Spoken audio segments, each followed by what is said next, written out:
Paulus punya karunia ini. Tapi Paulus bilang begini, kalau aku ketemu begini, aku tetap harus omong yang dimengerti. Saya tidak mungkin tampil lalu saya bahasa roh. Buat apa, guna apa Paulus bilang 19. Tetapi dalam pertemuan jemaat, aku lebih suka mengucapkan 5 kata yang dapat dimengerti untuk mengajar orang lain juga daripada beribu-ribu kata dengan bahasa roh. 5 kata tapi dimengerti daripada beribu-ribu kata bahasa roh yang tidak dimengerti. Ingat, bahasa roh itu beribu-ribu kata, bukan satu kata diulang-ulang. Paulus bilang, aku bahasa roh lebih dari kamu semua. Dia mau kasih tahu, bahasa rohku beribu-ribu kata. Jadi dia bisa berbahasa roh tuh, dia bahasa lain semua, lain. Yang terjadi sekarang apa? Dari New York sampai Rote sama. Benar. Di Rote mendengar orang mengaku bahasa roh, tapi dia kata cuma bala. Betapi Surabaya, bala. Betapi di Malang, bala. Betapi di Manado, bala. Sampai di Papua, bala. Sampai di Australia, bala. Betapi Amerika, bala. Sedangkan ayat bilang bahasa roh itu ada banyak bahasa, beribu-ribu kata. Ini seragam seluruh bola bumi. Lalu yang salah Alkitab atau fenomena ini? Uji benar tidaknya sesuatu pakai Alkitab. Bukan uji Alkitab pakai fenomena, uji fenomena pakai Alkitab. Saya tidak anti bahasa roh. Saya cinta bahasa roh. Bahkan ada yang dapat bahasa roh di sini harus pakai. Tapi saya jangan coba-coba dengar lupung bahasa roh sama ke gembala GMS. Atau gembala mana? Glow misal. Son boleh sama. Berpikir gereja ini 2 kali bahasa roh sama dengan bab tua. Hello. Lu yakin itu bahasa roh? Lu yakin lu sangkana bodoh?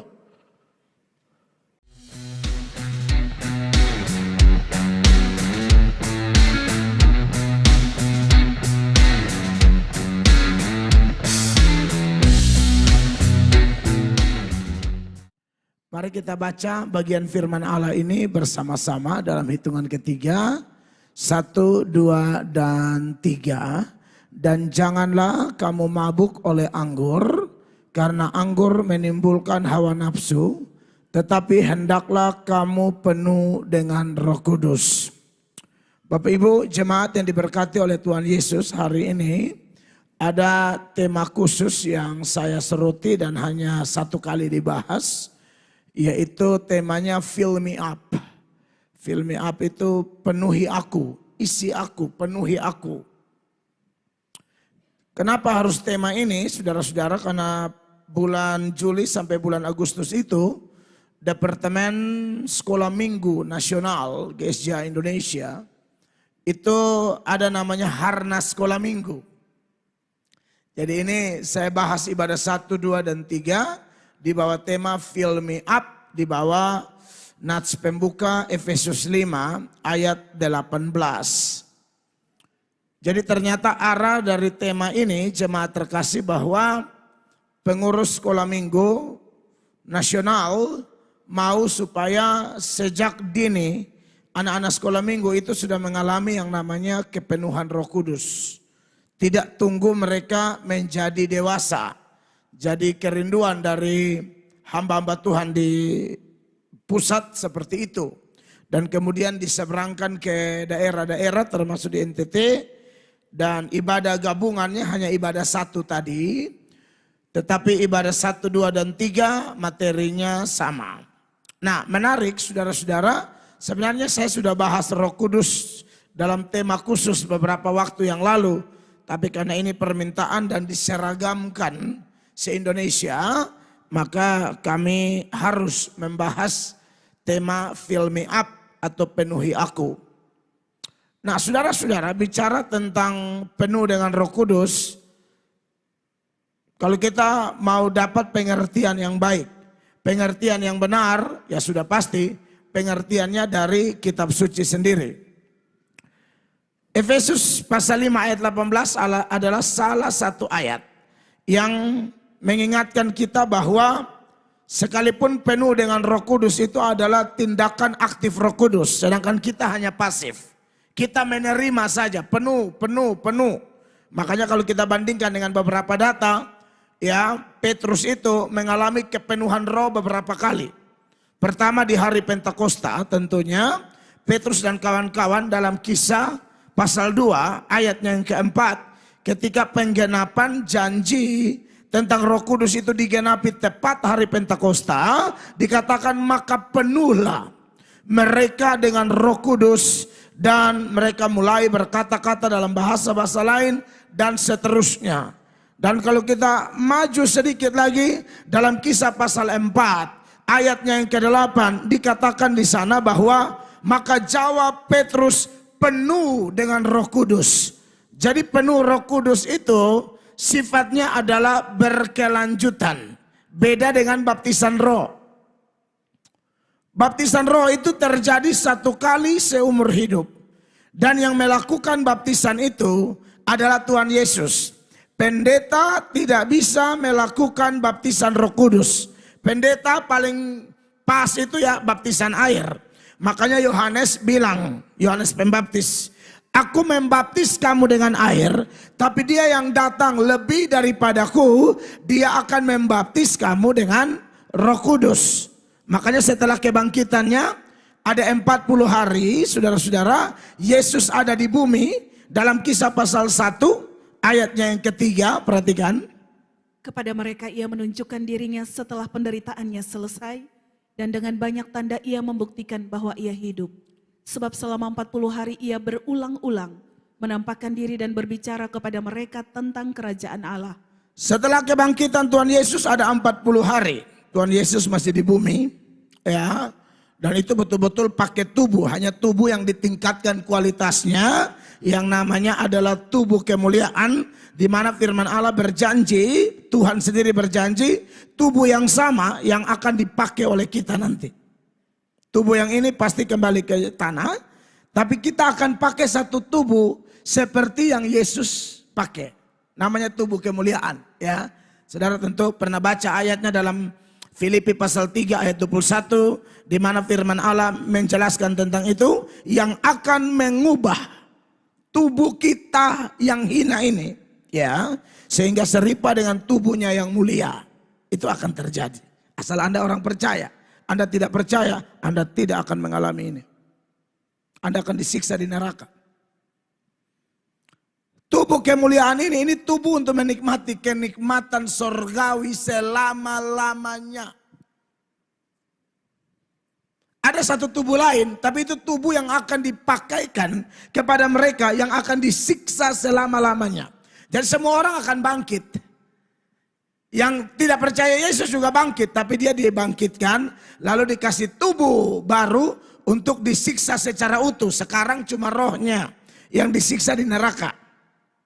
Orang yang di luar Yesus. Tapi nanti pada hari kebangkitan, semua akan dikasih tubuh. Ada 2 jenis tubuh. Ada tubuh yang dipakai untuk menikmati kebahagiaan selama-lamanya. Tidak ada lagi batasan di situ. Kekal. Tapi ada tubuh yang harus melanjutkan siksaan. Awalnya disiksa cuma rohnya, sekarang disiksa lengkap dengan tubuh. Begitu pula orang percaya. Awalnya di sorga cuma jiwanya atau rohnya, nanti dia akan menikmati kenikmatan sorgawi lengkap. Roh atau jiwa dengan tubuhnya. Tetapi yang mau saya persoalkan adalah bukan ke situ. Ya, walaupun ada kaitannya. Yang saya mau persoalkan ketika Yesus 40 hari pakai itu tubuh, dia beritakan kerajaan Allah. Lalu dalam Kisah 1 ayat 4 dan 5 ayat 4 dia bilang begini. Pada suatu hari ketika ia makan bersama-sama dengan mereka, ia melarang mereka meninggalkan Yerusalem dan menyuruh mereka tinggal di situ menantikan janji Bapa yang demikian katanya telah kamu dengar daripadaku. Janji apa itu? 5. Sebab Yohanes membaptis dengan air, tetapi tidak lama lagi kamu akan dibaptis dengan Roh Kudus. Iya. Makanya terjadilah baptisan roh pada hari Pentakosta. Nah, waktu itu memang baptisan rohnya spesial sekali. Karena baptisan terjadi serentak kepada sejumlah besar orang. Tapi bagaimana dengan saya dan saudara yang hari ini percaya Yesus? Kapan kita dibaptis roh? Yaitu saat Anda percaya dia sungguh-sungguh. Istilah yang Paulus pakai adalah dimeteraikan dengan Roh Kudus. Jadi baptisan roh setelah hari Pentakosta orang terima masing-masing. Setelah dia percaya Yesus, dia dibaptis dengan Roh Kudus, ya. Tetapi untuk urusan kepenuhan roh itu harus terjadi terus menerus. Apa itu kepenuhan roh? Kembali ke nats pembuka kita. Paulus memberikan larangan dan perintah. Larangan yang pertama dibilang begini. Dan janganlah kamu mabuk oleh anggur. Karena anggur menimbulkan hawa nafsu. Jadi efek dari mabuk anggur atau mabuk alkohol. Ya anggur hanya perwakilan. Kalau sekarang macam-macam toh. Ya, Black Label, apa segala rupa. Sophia. Kami di Bandara Manado ternyata bukan Sophia yang dikemas modern. Cap tikus juga mirip air putih, maka lu minum selesai. Kalau di Sulawesi dia nama cap tikus. Saya masuk di Bandara Manado, wah cap tikus kok kemasannya mirip kayak Sophia. Mirip sekali. Rasa saya tidak tahu kan saya sudah berhenti itu barang. Saya mau coba. Beta masih minum alkohol hanya 1 bulan 1 kali. Pas perjamuan kudus. Itu kan alkohol itu. Bukan alkohol dalam batasan tertentu aman. Dan kalau perjamuan pun gak ada masalah. Ya. Hanya yang dilarang adalah kemabukan saudara-saudara. Ya. Makanya kalau kita lihat. Kalau orang mabok itu menimbulkan hawa nafsu. Dia tidak akan mampu mengendalikan hawa nafsunya. Justru hawa nafsu akan semakin menjadi-jadi. Ketika orang dikuasai oleh mabuk anggur atau mabuk alkohol. Makanya kalau kita bandingkan dengan data dalam Amsal, Amsal coba jelaskan seperti apa itu orang yang dikuasai oleh alkohol. Amsal 23 mulai ayat 29 dia bilang begini, saudara-saudara, siapa mengadu, siapa mengeluh, siapa bertengkar, siapa berkeluh kesah, siapa mendapat cedera tanpa sebab, siapa merah matanya. Ya, dia bertengkar, dia mengeluh, pulang-pulang kepala benjol, dia tidak tahu benjol kenapa. Karena pas mabok itu dia cium tiang listrik atau yang lain, atau pas mabok itu mulai angka motor bilang Valentino. Valentino nih gas masuk got. Iya kan? Pica ancur farban semua. Lalu merasa diri hebat, tapi dia tidak tahu siapa dia. Merah matanya. 30, perhatikan. Yakni mereka yang duduk dengan anggur sampai jauh malam. Mereka yang datang mengecap anggur campuran. 31, jemaah 23. Jangan melihat kepada anggur kalau merah menarik warnanya dan mengilau dalam cawan yang mengalir masuk dengan nikmat. Memang nikmat sih, dia nikmat di sini. Setelah itu habis, tapi Anda lihat efeknya kemudian. Ya, makanya berapa banyak gadis hilang keperawanan karena mabok. Berapa banyak pembantu hamil dari bos karena bos mabok. Jadi kemabukan membuat orang tak terkendali, saudara-saudara. Walaupun nikmat enak, tapi setelah itu berat. 32. Tetapi kemudian memagut seperti ular dan menyemburkan bisa seperti beludak. Ya, ini sudah merupakan firman Tuhan. Jadi ada orang yang beta paling kuat minum. Kosong. Kuat minum apa? Bet kalau minum san mabok, beta minum tetap. Ingat bet mai tuasa. Sampai ada yang sumabok tuh dia bilang mama terlalu gagah. Karena kalau dia sadar, dia rasa dia mama istri biasa sekali. Maka kalau sumabok tuh, Luna Maya juga kalah. Dan semula samar-samar tuh. Dia bilang terbaik. Jadi istri bilang, wih kalau dapat puji begini, kas mabok terus. Tapi juga butuh itu penghargaan. Padahal itu fitnah. Posisi mabok. Dia lihat dia istri cantik sekali katanya. 33 jemaah 23. Lalu matamu akan melihat hal-hal yang aneh dan hatimu mengucapkan kata-kata yang kacau. Contoh kayak bilang mama mirip Luna Maya itu aneh. kacau itu. Mata mulai melihat, kok cantik sekali omong kosong. 3, 4, sama-sama 2, 3. Engkau seperti orang di tengah ombak laut, seperti orang di atas tiang kapal, dan seterusnya. Kalau Anda baca, nanti sudah sadar luka parah, tapi besok cari mabok lagi.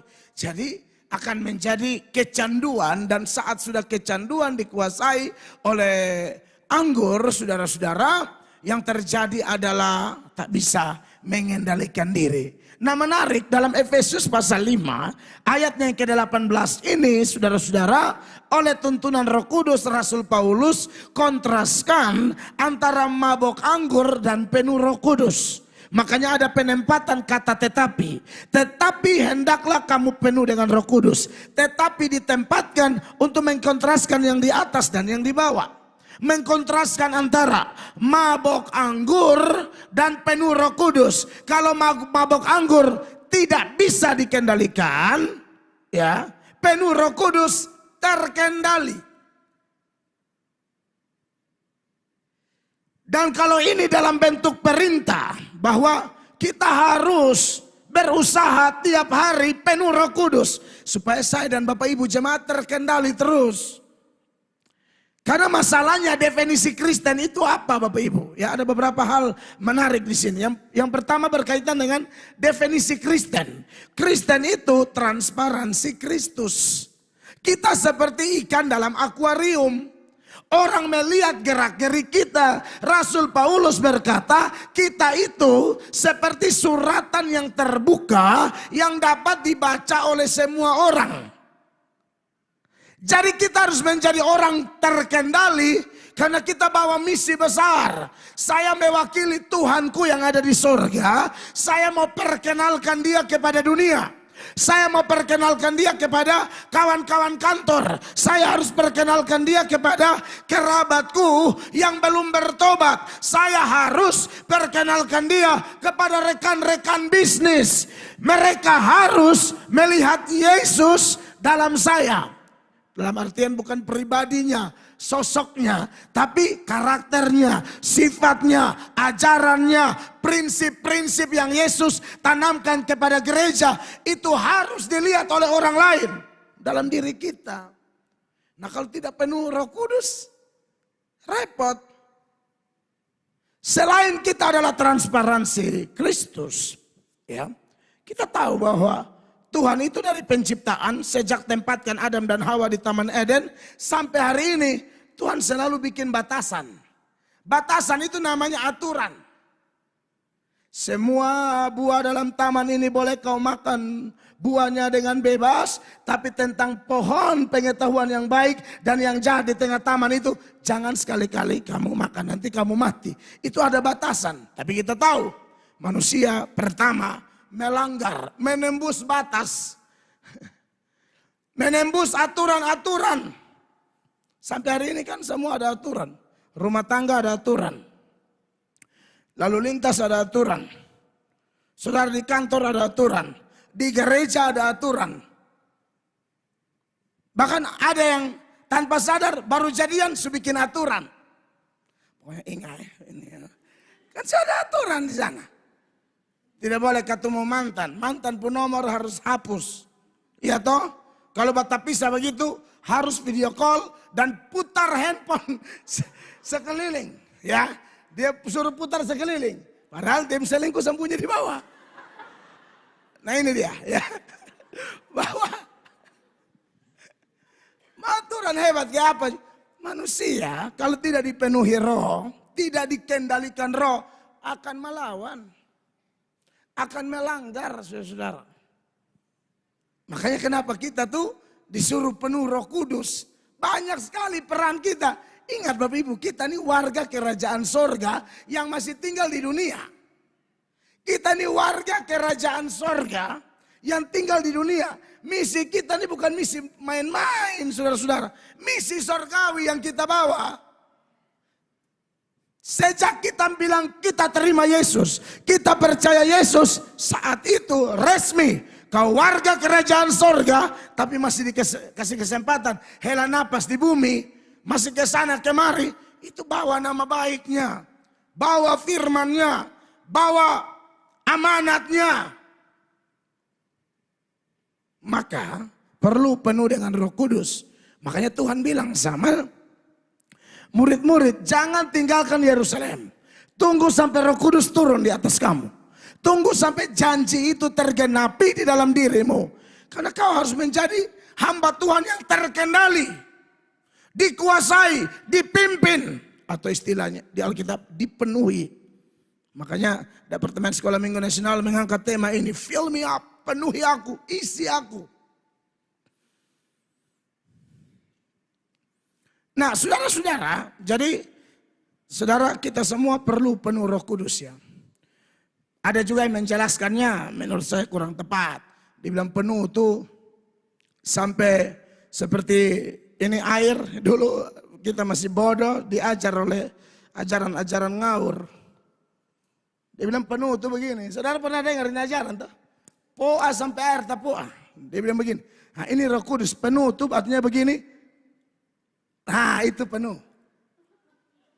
Penuh sampai tumpah keluar. Makanya manifestasi tumpah keluarnya. Tunggu minum jadi.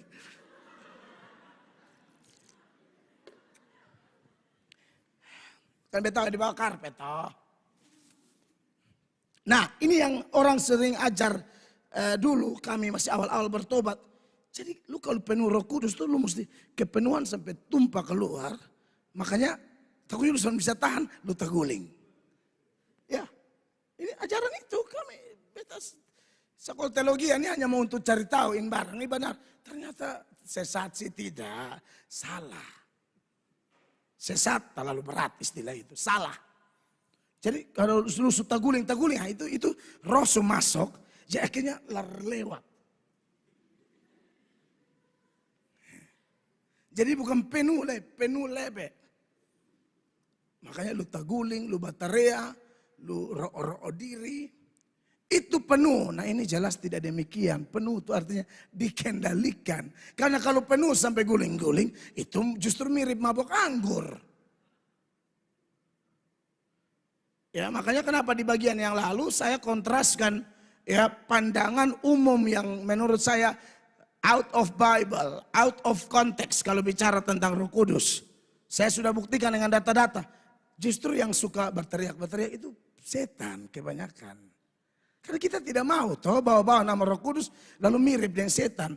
Roh Kudus itu beda sama kerja setan. Setan punya kerja itu yang orang teriak-teriak. Seperti di Markus 1 ayat 26 kan. Itu ayat bilang apa di sana? Roh jahat itu menggoncang-goncang orang itu. Dan sambil menjerit dengan suara nyaring ia keluar daripadanya. Orang ini tergoncang, berteriak-berteriak. Tapi ini ayat startnya jelas roh jahat. Markus 9 ayat 20. Ya. Lalu mereka membawanya kepadanya. Waktu roh itu melihat Yesus, anak itu segera digoncang-goncangnya. Dan anak itu terpelanting ke tanah dan terguling-guling sedang mulutnya berbusa. Makanya kalau dalam ibadah orang melihat ada Roh Kudus, aduh takut kita goncang. Aduh, bisa tahan. Ini dari mana ajaran ini? Kita belajar cerdas. Amin. Nah sekarang kita mau bahas kepenuhan roh. Ini program sekolah minggu. Makanya dari ibadah satu saya agak juga detail sedikit. Seputaran karunia-karunia roh. Saya takut anak-anak didoktrin begitu selesai. Kok kepenuhan roh mirip kayak orang konser musik rocker. Kok kerasukan. Michael Nomleni. Itu dari mana Roh Kudus kok kehabisan ide mesti tiruin setan dong. Orang ada Roh Kudus beda, itu terlalu spesial. Terlalu unik, nama saya Roh Kudus, Kudus itu hagios, dibedakan, dipisahkan, lain daripada yang lain. Lain dari yang dunia tawarkan, apalagi yang setan kerjakan. Dibedakan. Makanya ini ayat bilang kalau ada orang goncang-goncang, lalu tabanting, makanya di sini kenapa selama ibadah tidak pernah ada orang tabanting-tabanting. Ada yang tabanting, makanya model kayak geger. Karena pulang mulai harba biru kan tatoki kuat. Bukan saya takut Tuhan, mulai kayak mengong. Goncang-goncang, tabanting, taguling. Baca ini ayat. Masa Roh Kudus tiru setan pun cara kerja. Goncang-goncang orang, banting-banting orang, guling-guling orang. Dengan penjelasan tadi, karena penuh, sepenuh terlalu ya tumpah keluar. Tidak demikian. Dipenuhi artinya sekali lagi, turut Efesus 5 ayat 18, itu dikendalikan. Amin saudara? Kata-kata kita terkendali, dulu tidak terkendali. Kalau tidak penuh Roh Kudus, kita bisa maki suami, maki orang tua, maki istri, maki menantu, maki pendeta, maki segala macam. Mulut tidak bisa tahan. Tapi kalau ada Roh Kudus, ini kata-kata jaga, sudah mau marah sebenarnya. Tapi Roh Kudus tolong dia kuasai. Jaga sayang, jaga. Hidup dan mati dikuasai lidah. Siapa suka menggemakannya akan memakan buahnya. Tidak mungkin dari mulut yang sama kau puji Allah, ya. Kau puji Allah, tapi dari mulut yang sama kau kutuk manusia yang Allah ciptakan menurut gambar dan rupanya. Tidak bisa demikian. Makanya Yakobus ngomong itu kan dalam Yakobus 3 mulai ayat 9. Perhatikan. Dengan lidah kita memuji Tuhan Bapa kita, dan dengan lidah kita mengutuk manusia yang diciptakan menurut rupa Allah. Kenapa bisa demikian? Karena tidak dipenuhi roh. Mungkin ibadah tapi hanya ikut liturgi aja, hafal lagu. Makanya mulut yang sama bisa menyanyi puji Allah. Mulut yang sama bisa cuci maki orang.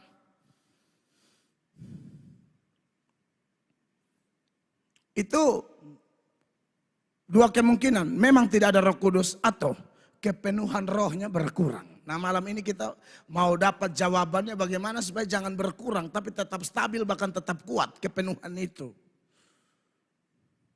Percaya deh semua yang sambarang-sambarang. Ada something di situ. Anda punya kepenuhan berkurang. Kalau yang sudah percaya ya. Kalau yang belum percaya memang tidak kepenuhan sama sekali. Karena dibaptis roh pun belum, apalagi kepenuhan. Karena kepenuhan itu adalah lanjutan dari baptisan roh. Nah, jadi kekasih-kekasih Allah bicara tentang penuh Roh Kudus seperti itu. Nah, karena ini adalah acara atau tema yang dibuat oleh sekolah minggu, tapi juga penting bagi kita orang tua, baik pendeta, orang tua, pengajar, kakak-kakak, om, tante, dan lain sebagainya. Maka saya menyoroti beberapa bagian. Yang pertama, bisakah anak kecil dipenuhi Roh Kudus? Jawabannya adalah bisa. Karena dipenuhi Roh Kudus itu bukan masalah orang tua atau anak kecil. Tapi masalah dia percaya atau tidak. Dan kita sudah tahu bahwa kalau bicara tentang orang menjadi percaya, maka itu adalah pekerjaan Allah Tritunggal, ya. Bapa bisa melahirbarukan, kata Alkitab seturut Efesus 2 ayat 4, firman Allah berkata dengan jelas, tetapi Allah yang kaya dengan rahmat oleh karena kasih-Nya yang besar yang dilimpahkannya kepada kita, ayatnya yang kelima, telah menghidupkan kita bersama-sama dengan Kristus. Dulu mati, sekarang hidup atau dilahirkan kembali. Di bagian lain dalam 1 Petrus 1 ayat 3, melalui siapakah kita dilahirkan kembali? Melalui kebangkitan Yesus Kristus. Terpujilah Allah dan Bapa Tuhan kita Yesus Kristus, yang karena rahmat-Nya yang besar telah melahirkan kita kembali oleh kebangkitan Yesus Kristus dari antara orang mati. Bapa melahirbarukan orang, Yesus melahirbarukan orang, lalu bagaimana dengan Roh Kudus? Roh Kudus juga. Karena kalau kita soroti peran Allah Tritunggal seputaran soteria atau keselamatan, penyelamatan. Bapa merancangkan sebelum dunia dijadikan, Bapa sudah pilih orang-orang yang kemudian masih jauh dari abad ke abad sampai kiamat. Allah sudah pilih siapa yang masuk surga, itu Allah sudah pilih. Itu tidak bisa dibantah. Beberapa teolog bermain perasaan, masa sih Tuhan begitu? Kok memang begitu? Efesus 1 ayat 4 bilang dia pilih kok. Jelas itu. Sebab di dalam Dia Allah telah memilih kita sebelum dunia dijadikan, Ya. supaya kita kudus dan tak bercacat di hadapannya. Itu jelas. Jadi doktrin pemilihan bukan karang-karangnya pendek. Saya tidak pernah khotbah kalau tidak ada ayat. Ngapain omong sembarang-sembarang. Pikir bimbing orang bicara apalagi di pertemuan kudusin. Lu omong lu sendok patah. Omong firman. Amin. Lalu pemilihan ini terketahuan ke saat orang percaya Yesus. Yesus yang mana? Yesus yang telah menyelesaikan missio Dei. Misi Allah secara sempurna di Golgota. Makanya perkataan ke-6 di salib Yesus berteriak, tetelestai, sudah selesai. Tapi yang sudah selesai ini Bapak Ibu bisa mendarat di roh orang, bisa mendarat di hati orang, di hati saya dan Bapak Ibu. Itu pekerjaan Roh Kudus. Itu pekerjaan Roh Kudus. Nah, Roh Kudus ini sama kayak Bapa dan Anak punya hak prerogatif dalam hal melahirbarukan siapa yang dia mau. Jadi Roh Kudus itu, Roh Kudus Bapa dan Anak kerjanya sama. Kerja dengan atas anugerah, hak prerogatif mereka. Mau pilih siapa, mau lahir barukan siapa, mau baptis siapa, mau penuhi siapa. Itu adalah haknya Tuhan. Berkaitan dengan Roh Kudus. Wahyu, Yohanes 3 ayat 8 dia bilang begini, perhatikan. Angin bertiup kemana ia mau, dan engkau mendengar bunyinya, tetapi engkau tidak tahu dari mana ia datang atau kemana ia pergi. Demikianlah halnya dengan tiap-tiap orang yang lahir dari roh. Garis bawahi kalimat terakhir. Demikianlah halnya dengan tiap-tiap orang yang lahir dari roh. Yang lahir dari roh menurut Yohanes dia pakai penggambaran apa di ayat ini? Dia mulai dengan angin bertiup kemana ia mau. Demikianlah orang yang lahir dari roh. Jadi roh itu mau melahirkan siapa yang dia mau, terserah dia. Termaksud anak kecil. Dari pagi bagus sekali kalau saudara ada sempat nonton di Facebook.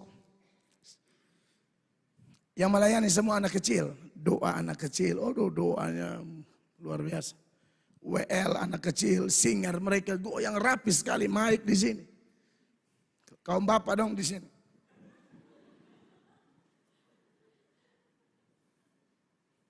Mereka lebih lincah, lebih bebas, lebih enak dari bapak-bapak. Coba bapak-bapak punya anak dan pelayanan. Coba lihat saudara anak lebih enak. Saudara tuh ke kaki ada kena salib tuh. Tapi sen bapak mulai belajar. Di sini dulu lama-lama lebih di bawah lagi. Naik, tambah naik. Aduh enak sekali tadi pagi. Lihat ini anak-anak. Kesaksian, segala macam. Jadi saya diberkati sekali. Lalu ada orang tua bersaksi, anaknya dia memang berusaha awasi anaknya. Selama ini sejak bergabung di sekolah minggu, ya, dia pernah dengar ada kata kotor tidak? Tidak pernah. Tapi saya jelaskan kenapa bisa begitu. Itu penuh Roh Kudus. Makanya terkendali mulutnya. Pada anak kecil itu kan copy paste. Dia akan meniru orang tuanya. Orang tuanya dipimpin roh, anak-anak dipimpin roh. Jadi enak. Nah, jadi saudara-saudara, Roh Kudus itu bisa memenuhi anak kecil sekalipun. Jangankan anak kecil Bapak Ibu. Kalau Roh Kudus mau, karena lagi-lagi angin bertiup kemana ia mau. Roh Kudus melahirbarukan siapa yang dia mau. Dia memenuhi siapa yang dia mau. Jangankan anak kecil. Ibu-ibu yang lagi hamil, lalu ternyata Roh Kudus mau memenuhi baby dalam kandunganmu. Dia mau penuhkan dengan Roh Kudus, suka-suka dia. Emang ada kasus begitu Pak? Ada. Yohanes Pembaptis itu penuh Roh Kudus sejak rahim ibunya. Lukas 1:15, perhatikan. Sebab ia akan besar di hadapan Tuhan, dan ia tidak akan minum anggur atau minuman keras, dan ia akan penuh dengan Roh Kudus mulai dari rahim ibunya. Haleluya. Dikatakan dengan jelas, ia akan penuh dengan Roh Kudus mulai dari rahim ibunya. Makanya orang bertanya kepada saya di radio, Bapak, kemana bayi-bayi yang belum percaya Yesus? Dia meninggal, dia kemana? Maka jawabannya, kita kan tidak tahu.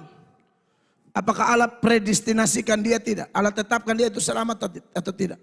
Kalau Allah tetapkan dia untuk selamat, saya yakin dia masuk surga. Tapi kalau tidak, ya tidak masuk surga.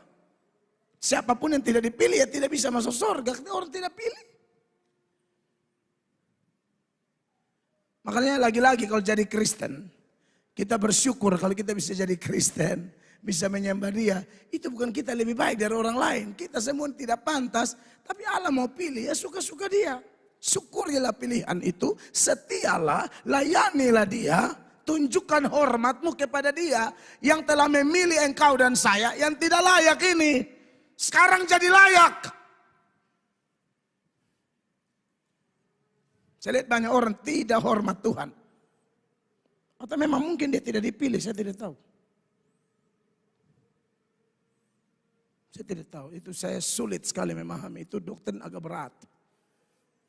Sebenarnya tanda orang dipilih atau tidak ya lihat dari imannya, percayanya. Tapi kalau percayanya amburadul, kesetiaannya amburadul, saya jadi ragu. Saya ngobrol dengan beberapa anak Tuhan yang saya tahu teologinya tinggi. Sampai dia bilang, bahkan pendeta juga belum tentu dipilih, Pak. Pendeta aneh-aneh belum tentu dipilih. Dia bisa kuasai begitu banyak ayat, tapi dia tidak pernah dikuasai ayat. Yang Pak Kapolda khotbah tuh, lalu dia doa, dia bilang, Tuhan tolong supaya bukan kami yang menguasai ayat, tapi ayat yang kuasai kami. Keren itu. Kadang-kadang kita hanya kuasai ayat. Copot sana, buktikan sana. Boleh. Karena pengkhotbah juga namanya beritakan firman, kau tidak tahu ayat di mana. Tapi yang menjadi soal adalah kuasai ayat, tapi tidak dikuasai ayat.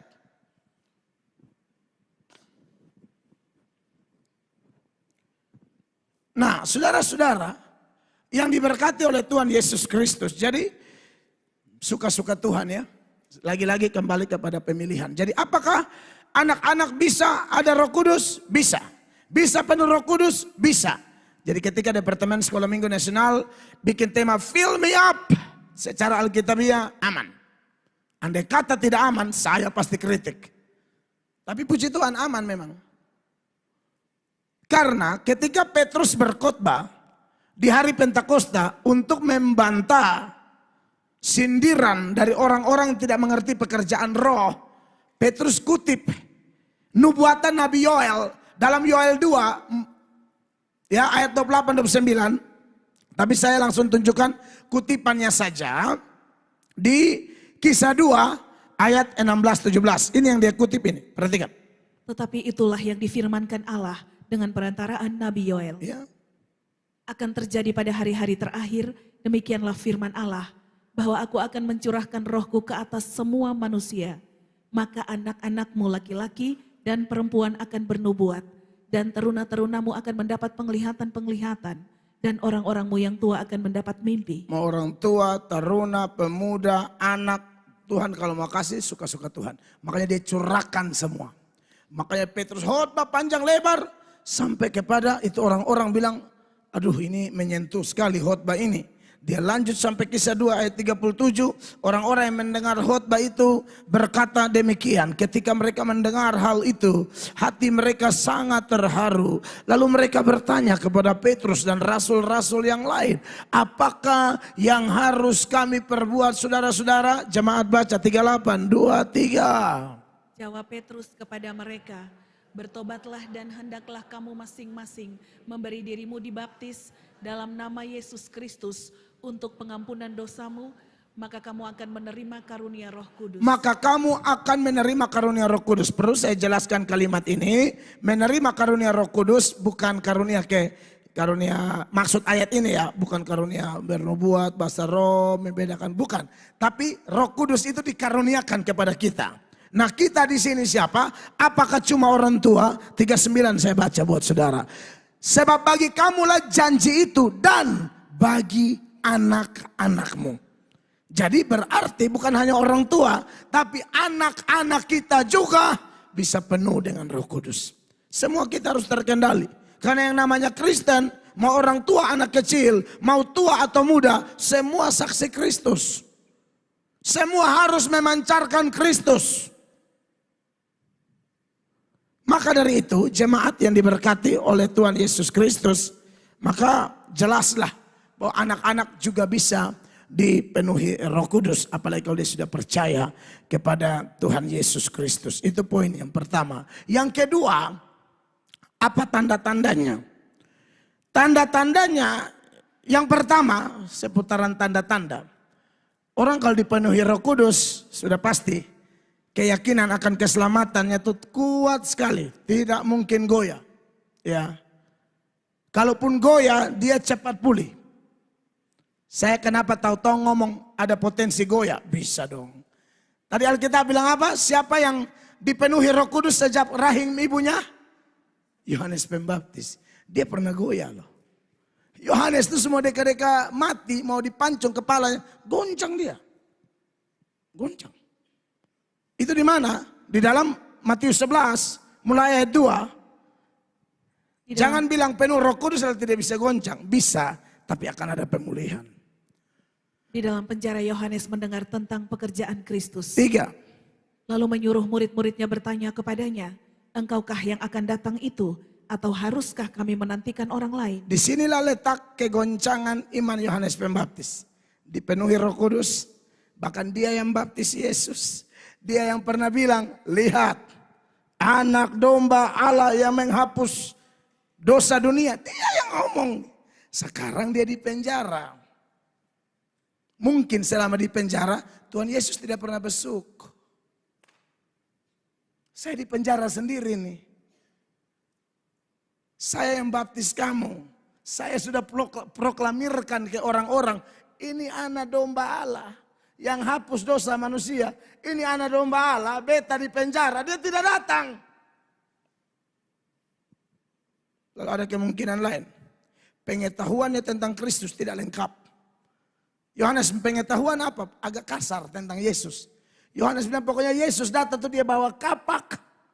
Dia akan lempar api dan lain sebagainya. Itu ada di Matius pasal 3 mulai ayat 10 coba. Kapak sudah tersedia pada akar pohon. Dan setiap pohon yang tidak menghasilkan buah yang baik pasti ditebang dan dibuang ke dalam api. Ini dia omong tentang Yesus. Pokoknya pengetahuan Yohanes tentang Yesus. Pokoknya dia datang dia hajar kau.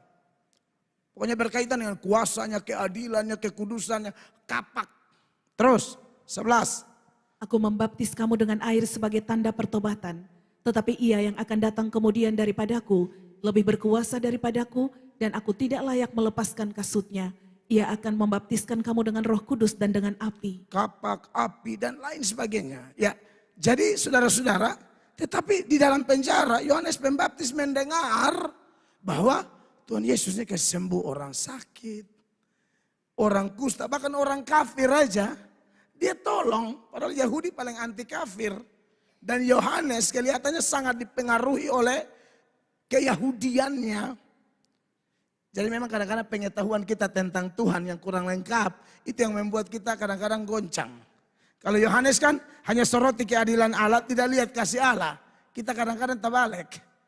Hanya soroti kasih Allah, lupa keadilan Allah. Sehingga Allah proses sedikit, kita bilang, di Tuhan keson sayang beta. Tidak, pengenalanmu pincang.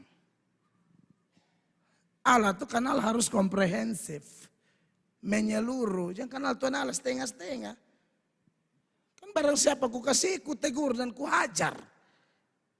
Bahkan itu bentuk kasih sebenarnya.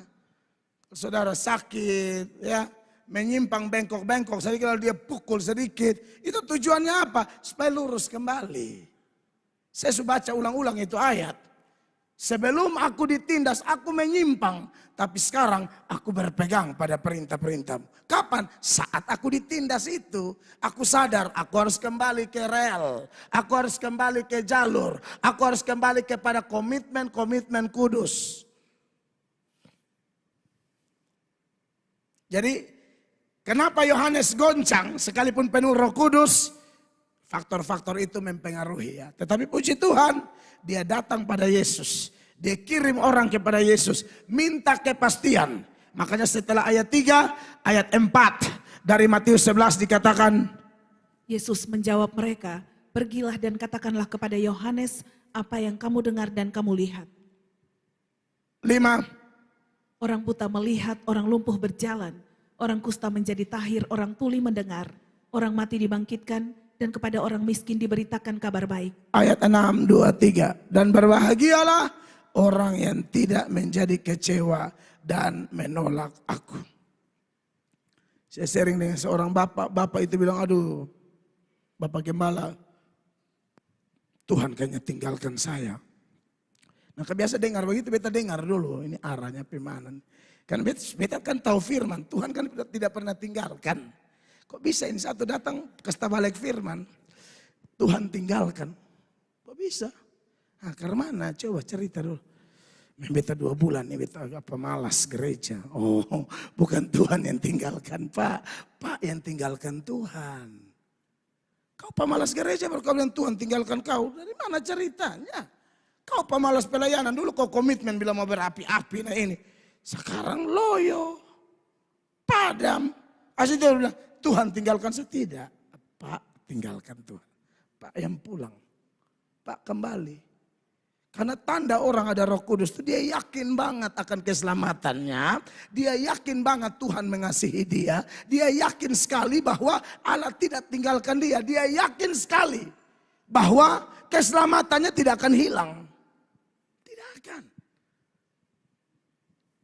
Seringkali kita yang jauh dari Tuhan baru kita rasa terhilang. Tidak. Sebenarnya Tuhan tarik kita kembali gampang. Ya.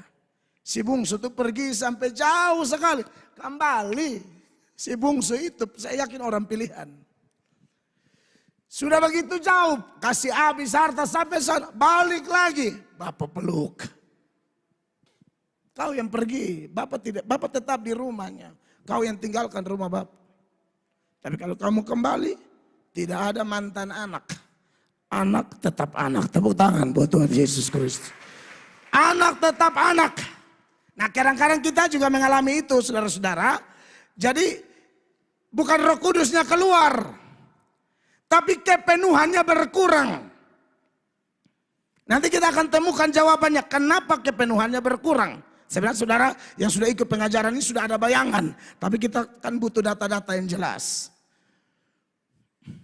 Sekali lagi. Tanda orang dipenuhi Roh Kudus, imannya kuat, tidak akan goncang. Kalaupun pernah goncang, dia kembali kepenuhan, dia kuat lagi. Dia yakin dia mati masuk surga, keselamatan tidak bisa hilang. Dia tidak akan ditipu oleh pengkhotbah yang mengaku pendeta, tapi ajar keselamatan bisa hilang. Bagaimana mungkin Tuhan Yesus sendiri berkata, Yohanes 3 ayat 16, karena begitu besar kasih Allah akan dunia ini, sehingga ia telah mengaruniakan anaknya yang tunggal, supaya setiap orang yang percaya kepadanya tidak binasa, melainkan beroleh hidup yang kekal. Hidup kekal itu artinya hidupmu kekal, tidak bisa hilang lagi. Tidak ada kekal tapi hilang. Kalau ada yang mengajarkan keselamatan bisa hilang, sekali lagi ayat ini harus bunyinya bukan kekal. Supaya setiap orang yang percaya padanya beroleh hidup sementara sambil kita lihat perkembangan di lapangan. Apakah ayat itu bilang begitu? Tidak, kekal. Saudara percaya, kalau Anda percaya berarti Anda dombanya dia. Tapi kalau Anda tidak percaya, saya sudah terima Yesus tapi untuk kekal atau tidak ya saya juga lihat dulu. Kau tidak cocok jadi Kristen. Haji Rusli menunggumu. Lu cocok di dia, lu sang cocok di sini. Kau ke mana jadi Kristen? Tapi aduh kita lihat dulu. Tidak ada kita lihat dulu, pasti kekal. Kalau Anda tidak percaya, Yohanes 10 ayat 26 bilang, kamu bukan termasuk domba. Sama-sama baca. 1, 2, 3. Tetapi kamu tidak percaya karena kamu tidak termasuk domba-dombaku. Domba-domba percaya. 27. Perhatikan kalau domba itu dengar, amin, percaya. Domba-dombaku mendengarkan suaraku. Dan aku mengenal mereka dan mereka mengikut aku. Iya, di bagian lain Yesus bilang, siapa yang tidak jadi seperti anak kecil, dia tidak layak masuk kerajaan Allah. Kenapa? Ada kaitan apa di situ? Apa yang ada pada anak kecil yang menyebabkan kita bisa masuk kerajaan Allah? Sifat anak kecil itu percaya saja. Kalau orang tua mempercaya balari, wih betul mesti terlalu percaya, bukan apa-apa namanya, kata manusia toh. Kalau anak kecil tidak, Pak. Anak kecil tidak, walaupun bapaknya penipu kelas berat. Nanti bapak beli kasih lu sepeda, lu tata bapak muka ada tanda-tanda penipu. Di mulut anaknya bilang tidak, tapi di hatinya dia bilang sangat jelas. Tapi anak-anak itu ya sifatnya percaya saja. Kadang dia ditipu pun dia percaya. Bapak pulang jam 10. Hari ini, minggu ini jam 10 Bapak pulang. Bapak pulang jam 10 tapi 2 minggu ke depan. Tapi yang namanya anak-anak dia percaya saja. Pendeta bisa dusta. Tak usah mulai dari orang tua atau mulai dari pendeta. Pendeta bisa dusta. Papa bisa dusta. Mama bisa dusta. Kita bisa berdusta kepada anak kecil dan dia tetap percaya. Adakah di antara kita yang pernah merasa bahwa firman-firman yang Yesus katakan atau yang Bapa perdengarkan atau yang Roh Kudus perdengarkan, dia sedang berdusta padamu? Tidak mungkin. Dia tidak mungkin berdusta. Bilangan 23 ayat 19 sama-sama baca 23. Allah bukanlah manusia sehingga ia berdusta, bukan anak manusia sehingga ia menyesal. Masakan ia berfirman dan tidak melakukannya, atau berbicara dan tidak menepatinya? Nah, domba-domba yang baik menurut Yohanes 10 ayat 27, dia mendengar suara gembala dan dia mengikuti gembala itu. Gembala bilang apa? 28. Dan aku memberikan hidup yang kekal. Lagi-lagi Tuhan Yesus bilang, aku memberikan hidup yang kekal. Terus? Kepada mereka dan mereka pasti tidak akan binasa sampai selama-lamanya. Saudara percaya ini tidak? Yang percaya coba angkat tangan tinggi-tinggi. Beri tepuk tangan yang meriah. Kalau saudara tidak percaya, Anda bukan domba. Anda yang percaya memang dia mati di Golgota untuk Anda. Satu kali Anda percaya dia, keselamatanmu tidak bisa hilang. Tidak mungkin hilang. Tapi saya pernah jatuh. Jatuhmu tidak akan menghilangkan keselamatanmu. Tidak akan. Saya pakai istilah jatuh karena memang orang yang dipilih Allah hanya mengenal istilah jatuh. Tidak mungkin tinggal dalam dosa. Tinggal kau bukan orang Kristen, kau bukan Kristen. Kalau jatuh saya masih percaya orang masih bisa jatuh. Saya tidak suruh jatuh. Jangan juga saudara omong jatuh. Saudara amin karena rencana mau jatuh. Itu bukan jatuh, itu tinggal itu. Lu penipu tuh. Jangan dengar jatuh lu bilang, wih baik pulang jatuh. Siapa yang ajar begitu? Istilahmu bagus, tapi faktanya kau bukan jatuh, itu tinggal. Jatuh itu semua lawan, sudah berusaha, tapi ada waktu di mana, aduh tahu karena salah atau dosa. Tapi tidak ada planning program, sengaja pi. Tinggalkan suami, tinggalkan istri, baru sengaja lihat lain dah. Selama bisa jatuh. Bisa begitu dong. Enak sana Tuhan.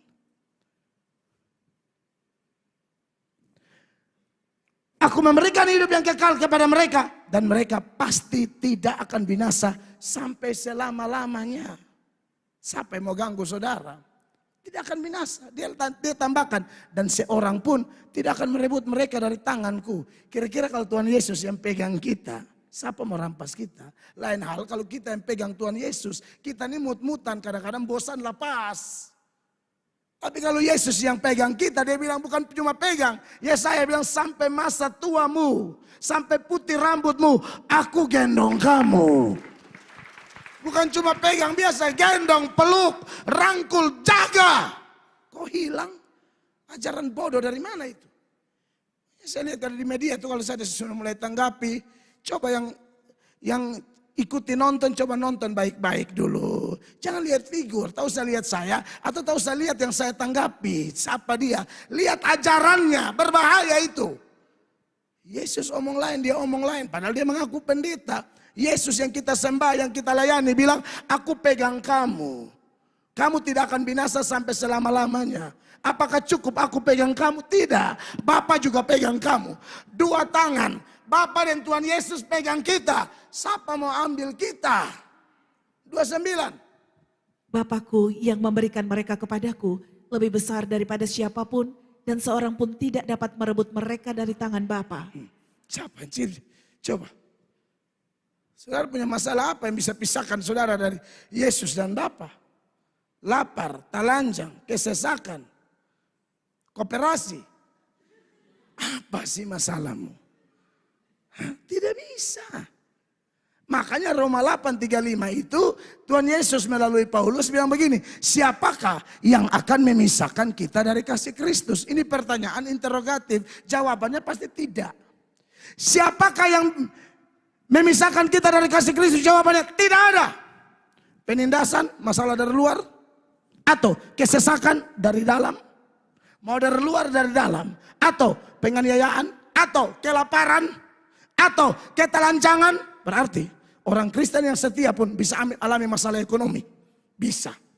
Jangan percaya doktrin-doktrin bodoh yang bilang pokoknya harus kaya. Kata siapa? Ayub yang saleh aja Tuhan kasih miskin melarat dalam waktu tertentu kok. Apalagi saudara yang Senin Kamis. Ayub hari-hari berdoa, selalu yang timbul tenggelam berharap tidak diproses. Mabok sekali. Ayub yang saleh salah bisa ame dia pun kaya. Nah, ini yang sebentar semangat, sebentar hilang. Lalu lu berharap lu punya kekayaan, alasan ame. Kalau Allah mau Allah kasih rata. Bisa dong. Dia yang kasih, dia mau ame kembali suka-suka dia.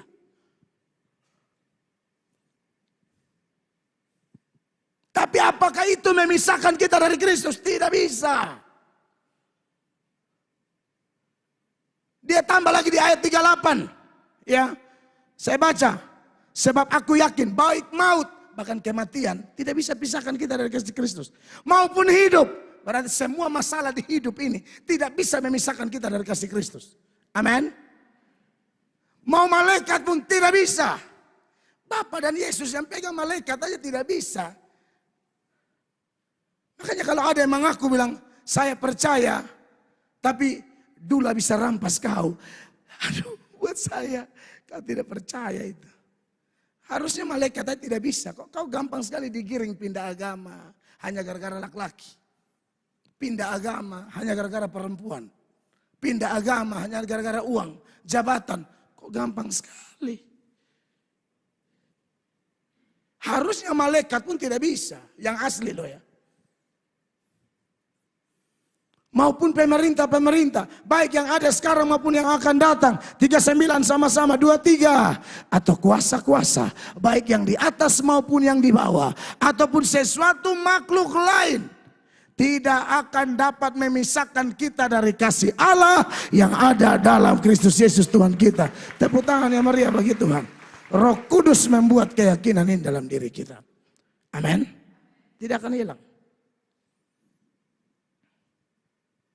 Yang kedua tandanya adalah kita akan dilengkapi dengan karunia roh.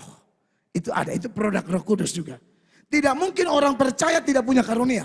Kita semua ini pasti punya. Entah satu juga, ada yang mungkin lebih dari satu ya, terserah Allah lah. Intinya dia akan melengkapi gerejanya dengan karunia roh. Karunia itu berbeda-beda. 1 Korintus 12 ayat 4 bilang begini. 4, jemaat baca. 1, 2, 3. Ada rupa-rupa karunia, tetapi satu roh. Iya. 5, 2, 3. Dan ada rupa-rupa pelayanan, tetapi satu Tuhan. Semua karunia yang Allah kasih demi kepentingan pelayanan, demi kepentingan penjangkauan jiwa. Ya. Karunianya apa saja? Kita lanjut ke ayat 7. Ayat 7 perhatikan, dibaca. Tetapi kepada tiap-tiap orang dikaruniakan penyataan roh untuk kepentingan bersama. 8, jemaat 2, 3. Sebab kepada yang seorang roh memberikan karunia untuk berkata-kata dengan hikmat.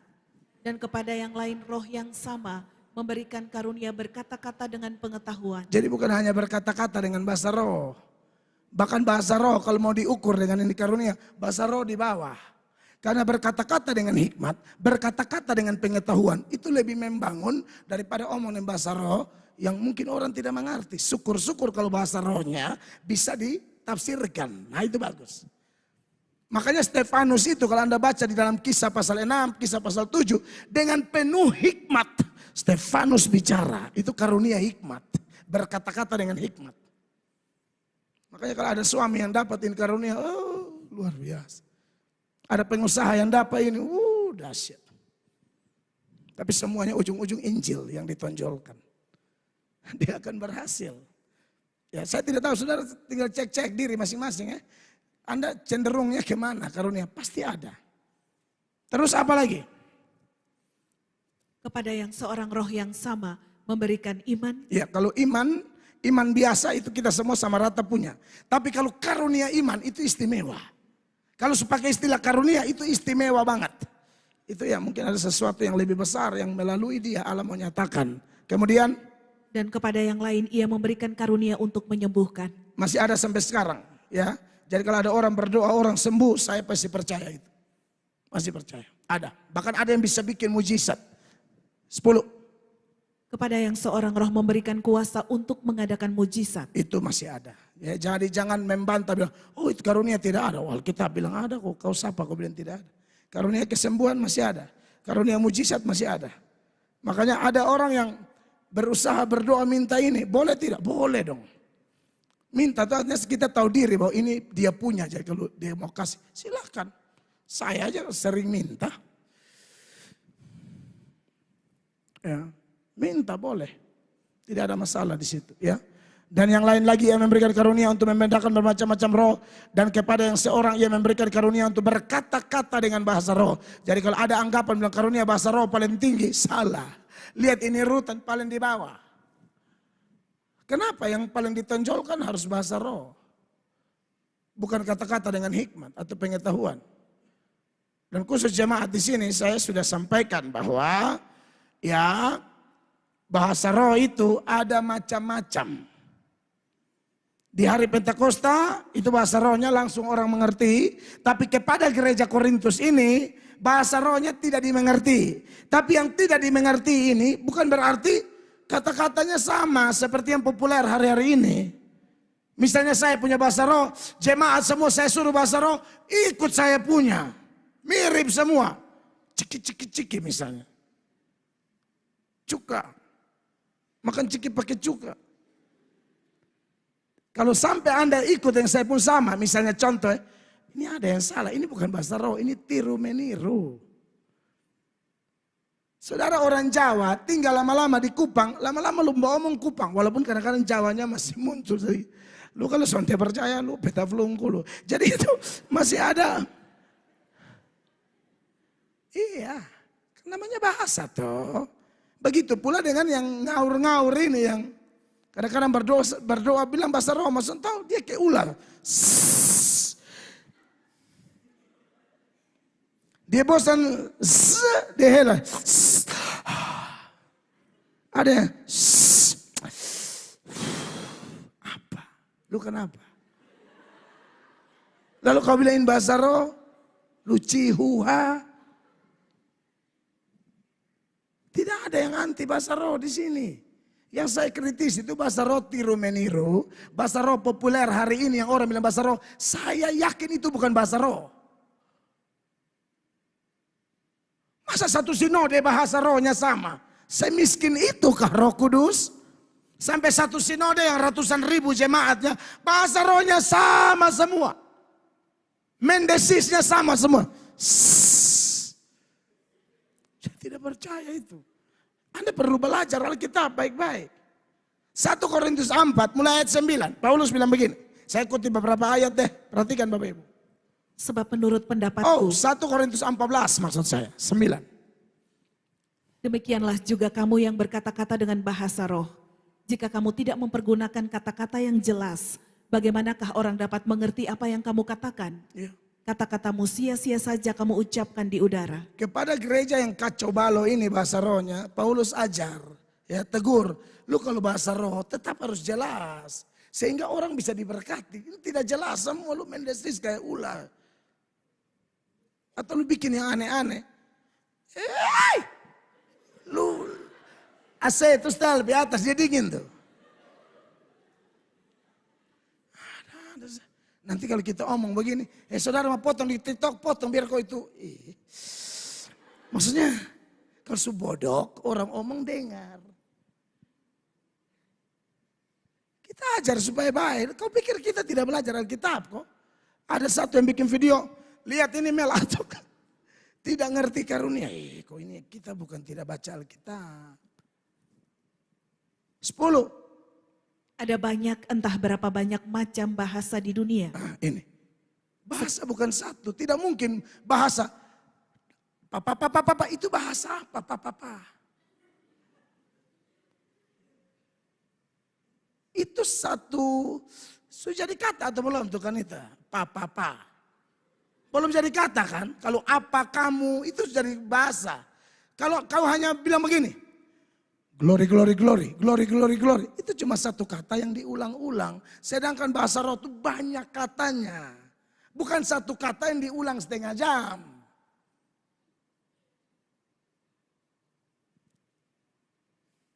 Terus. Sekalipun demikian, tidak ada satupun di antaranya yang mempunyai bunyi yang tidak berarti. Paulus bilang, aku ini punya bahasa roh lebih dari kamu semua. Tapi dalam pertemuan ini, saya lebih suka pakai 5 kata yang dimengerti daripada beribu-ribu kata yang tidak dimengerti. Lompat ayat 18. 1 Korintus 14. Aku mengucap syukur kepada Allah bahwa aku berkata-kata dengan bahasa roh lebih daripada kamu semua. Paulus punya karunia ini. Tapi Paulus bilang begini, kalau aku ketemu begini, aku tetap harus omong yang dimengerti. Saya tidak mungkin tampil lalu saya bahasa roh. Buat apa, guna apa Paulus bilang, 19. Tetapi dalam pertemuan jemaat, aku lebih suka mengucapkan 5 kata yang dapat dimengerti untuk mengajar orang lain juga daripada beribu-ribu kata dengan bahasa roh. 5 kata tapi dimengerti daripada beribu-ribu kata bahasa roh yang tidak dimengerti. Ingat, bahasa roh itu beribu-ribu kata, bukan satu kata diulang-ulang. Paulus bilang, aku bahasa roh lebih dari kamu semua. Dia mau kasih tahu, bahasa rohku beribu-ribu kata. Jadi dia bisa berbahasa roh tuh, dia bahasa lain semua, lain. Yang terjadi sekarang apa? Dari New York sampai Rote sama. Benar. Di Rote mendengar orang mengaku bahasa roh, tapi dia kata cuma bala. Betapi Surabaya, bala. Betapi di Malang, bala. Betapi di Manado, bala. Sampai di Papua, bala. Sampai di Australia, bala. Betapi Amerika, bala. Sedangkan ayat bilang bahasa roh itu ada banyak bahasa, beribu-ribu kata. Ini seragam seluruh bola bumi.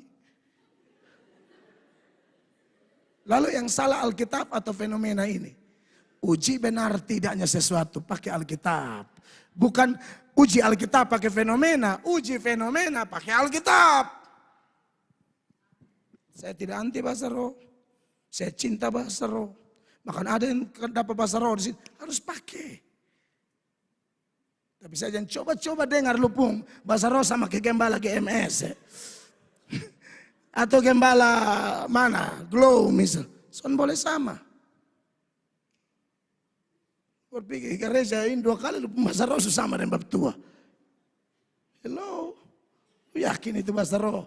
Lu yakin lu sangkana bodoh?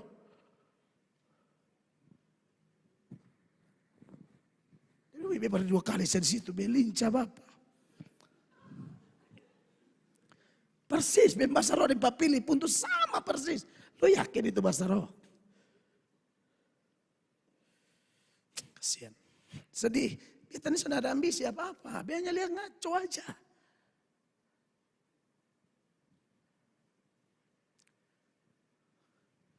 Lu kalau kagum bab tua sebelum bahasa roh aja sama kayak dia. Kagum Roh Kudus dong supaya dia kasih yang baru.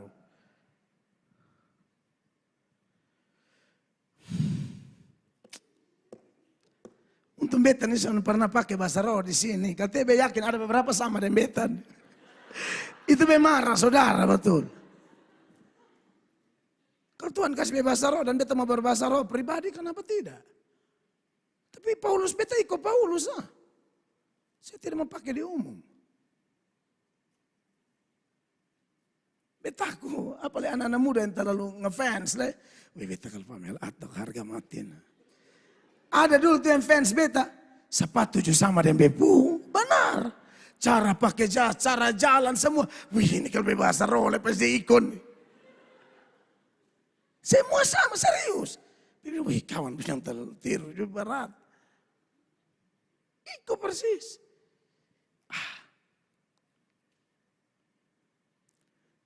Jadi kalau ada pendeta yang kata dia punya bahasa roh, tak usah tiru dia punya. Kalau kau tiru itu bukan bahasa roh. Kamu belum paham. Saya tidak bilang sesat ya, ini salah. Sesat bukan begitu. Sesat itu kecuali dia bilang, kalau tidak ada bahasa roh tidak masuk surga. Sesat. Masa surga tidak ditentukan oleh bahasa roh. Masa surga hanya ditentukan oleh percaya Yesus Kristus. Makanya kalau sudah bersifat doktrinal itu baru bisa dikategorikan sesat. Intema biasa akan ulang minggu depan lah. Biasa saya kepingin bahas ini, tapi di sekolah minggu suruh aja, betul bahas. Dan saudara sudah tahu ya, kalau tidak ada yang bisa tafsir, jangan omong di pertemuan jemaat, sudah sering saya tunjukkan. Yang berikut, orang tanda ada bahasa roh apa? Tanda bahasa roh, tanda kepenuhan roh. Yang pertama kepastian keselamatan, yang kedua dilengkapi dengan karunia roh demi kepentingan pelayanan. Yang ketiga dia punya karakter Kristus. Karakter Kristus itu apa? Buah roh itu. Galatia 5 ayat 22. Tetapi buah roh ialah kasih. Kasih di sini pakai kata agape. Agape itu tanpa pamrih. Orang yang betul-betul punya karakter Yesus melayani tanpa pamrih. Melayani hanya karena sudah diselamatkan oleh Yesus 2000-an tahun yang lalu. Amin. Dan orangnya akan sukacita walaupun badai kiri kanan ada. Tetap damai sejahtera walaupun serangan kiri kanan ada. Tetap damai. Karena damai produk Roh Kudus. Damai yang adalah karakter Yesus. Itu adalah damai yang tidak bisa digoncangkan. Yesus tidur di buritan. Badai datang. Semua panik. Dia tetap tidur. Dia tidak bisa digoncangkan. Amin. Saudara harus penuh Roh Kudus. Supaya damaimu ini penuh. Jadi tidak gampang panik. Semua masalah yang kita hadapi ini percaya dalam nama Yesus. Badai pasti berlalu. Pasti. Tidak ada yang masalah kekal. Lalu saudara dan saya semakin sabar ya. Banyak kali kita tidak sabar sampai kasih keluar kata-kata kasar. Kamu mungkin ada Roh Kudus tapi kepenuhanmu berkurang. Tolong dijaga supaya tetap penuh. Nanti kita sabar. Nanti kita baik. Nanti kita setia. Sampai seterusnya sampai penguasaan diri kita bagus. Yang terakhir, supaya kita tutup sudah. Bagaimana supaya tetap penuh Roh Kudus? Tetap jaga jam doa saudara. Itu menentukan. Saudara yang mulai kurang berdoa, hanya menang hafal ayat, tidak berdoa. Kepenuhan, Roh Kudus tidak bisa keluar ya. Bapak Ibu, tidak bisa keluar lagi. Sekali orang dibaptis roh, dimeterikan roh, Yohanes 14 ayat 16 bilang, itu Roh Kudus bukan 1-2 minggu, 1-2 tahun, atau Anda bikin salah dia keluar. Tidak akan. Selama-lamanya. Sama-sama baca. 1, 2, 3. Aku akan minta kepada Bapa dan ia akan memberikan kepadamu seorang penolong yang lain. Supaya ia menyertai kamu berapa lama? Sampai selama-lamanya. Beri tepuk tangan bagi Tuhan. Berarti deal. Tuhan Roh Kudus tidak akan keluar dari kita. Tapi soal kepenuhan dikendalikan atau tidak. Itu tergantung hubungan intim kita dengan Tuhan. Makanya saya dan Bapak Ibu harus kuat berdoa. Aneh, saudara bilang, saya sibuk. Sudah tahu kalau tingkat kesibukan tinggi, harusnya doanya tambah kencang. Kita dikaruniakan satu hari itu 24 jam loh. Tuhan Yesus bilang sama Petrus, tidakkah, bisakah engkau berjaga-jaga dengan aku 1 jam saja? Dia suruh apa waktu itu? Berdoa. Bisa kok kunci kamar, tak usah diganggu orang dulu, bisa kah? Kasih mati handphone dulu. Bikin mode pesawat dulu, menangis dengan dia dulu. Kalau rasa sana ada gitar, pakai headset, setel lagu penyembahan banyak di YouTube tuh, setel sah. Maka sudah dengar. Sopire oje, itu iklan lu tendes. Lu jangan menyembah. Sopire oje. Langsung bayar di tempat. Kok ini lagu kayak akrab tapi tidak pernah ada di gereja. Lu cek handphonenya. Itu iklan. Kasih lewati. Lu tetap menyembah, langsung bayar di tempat. Langsung apa ya? Tendes. Kandes. Beta tahu dari mana? Beta ini sering nyembah. Kalau beta lihat terlalu sibuk apa, aduh menyembah bahaya. Setel alarm 1 jam, headset. Benar Bapak Ibu, beta melakukan itu. Kan kita kan tidak tahu kondisi kita, tahu? Kadang-kadang beta mesti transit pagi-pagi jam 5 sudah di bandara. Wih, bingung saya. Tapi pokoknya beta mesti berdoa 1 jam. Kalau bisa lebih puji Tuhan, tapi beta standar komitmen 1 jam.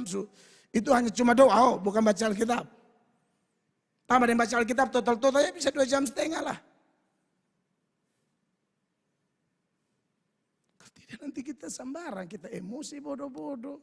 Orang baru maki keton di Facebook, tidur bola, balik, kedebuk, jatuh. Tapi kalau kita ada Roh Kudus, tenang, doa enak. Jangan bilang terlalu sibuk, tapi tidak berdoa. Justru kamu akan kuat dengan semua kesibukanmu. Dengan lututmu itu. Orang yang tahan berlutut di hadapan Tuhan akan tahan berdiri menghadapi dunia sambil berkata, Allah di pihakku, aku lebih dari pemenang. Amin. Filipi pasal 4 ayat 6, semua mereka habis. Tahan, bertahan. Janganlah hendaknya kamu khawatir tentang apapun juga. Kata apapun juga berarti jenis kekhawatiran itu ada banyak. Kekhawatiran ekonomi, kekhawatiran kesehatan, kekhawatiran aset, kekhawatiran pelayanan, macam-macam. Banyak, pasti banyak. Hadapi khawatir yang banyak ini pakai apa? Ya, tetapi nyatakanlah dalam segala hal keinginanmu. Kata keinginan kurang tepat. Terjemahan Inggris dia pakai kata request. Permintaan-permintaan ya kepada Allah dalam doa dan permohonan dengan ucapan syukur. Bagaimana ini bisa terjadi? Terus minta Roh Kudus penuhi kita. Karena kita tidak tahu berdoa, Roh Kudus bantu kita. Roma 8:26, 1, 2, 3. Demikian juga Roh membantu kita dalam kelemahan kita. Sebab kita tidak tahu bagaimana sebenarnya harus berdoa. Tetapi Roh sendiri berdoa untuk kita kepada Allah dengan keluhan-keluhan yang tak terucapkan. Jaga jam doa saudara. Jangan bilang masalah banyak. Justru masalah banyak. Berdoanya banyak. Pasti kuat. Dan Allah akan bawa kamu kepada jalan keluar. Ikut sudah ini ayat. Tuhan tidak mungkin. Tuhan sudah tahu kita ini masalah banyak. Makanya dia bilang ini. Cara yang saya kasih supaya kamu datang kepadaku. Namanya doa. Doa adalah cara Allah menggerakkan kita kepada dia. Itu definisi doa. Cara Allah menggerakkan kita kepada dia namanya doa.